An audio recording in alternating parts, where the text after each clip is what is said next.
can lead our society to gender equality firstly by ending violence. In fact, violence against women and girls is a violation of human rights. Its impact ranges from immediate to long-term physical, mental and sexual consequences on women and girls. An unprecedented number of countries have laws against domestic violence, sexual assault and other forms of violence.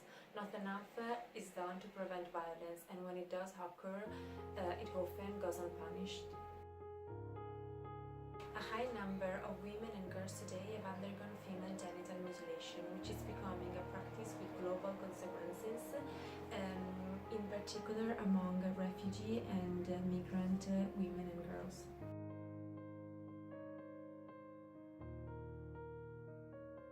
Against harassments, whenever you see or become aware of it, whether in a workplace, streets, home or online space, raise your voice against it.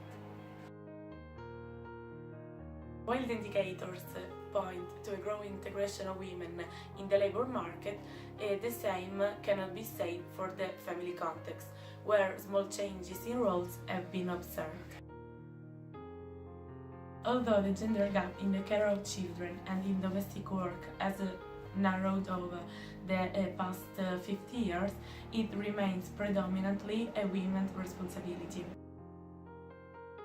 In the average of European countries, the weekly hours of unpaid domestic work in the group age from 25 to 39 years correspond to 9.2 for men and 31.8 for women.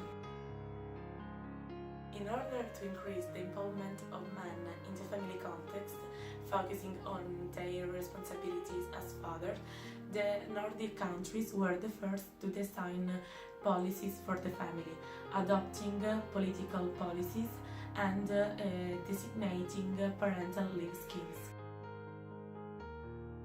It is necessary to propose initiatives in the context of gender policies to avoid concentrating all the resources in favor of men, with the risk of favoring the maintenance of the status quo instead of modifying it. When a democracy really works. An equal participation of women and men in the political activity is an important condition for having an effective democracy and a good governance. So, reinforcing and improving the democratic system and the participation of women in the political decision making could have only positive effects in our society. This graph shows progress between 2003 and 2015 at the local, regional, national and European level. In the last 10 years, the percentage of women in the top management sphere of political institutions has increased in Europe. But the report of the European Institute for Gender Equality points out that in 2014 women represented only the 33% of deputy secretaries of the main political parties in Europe.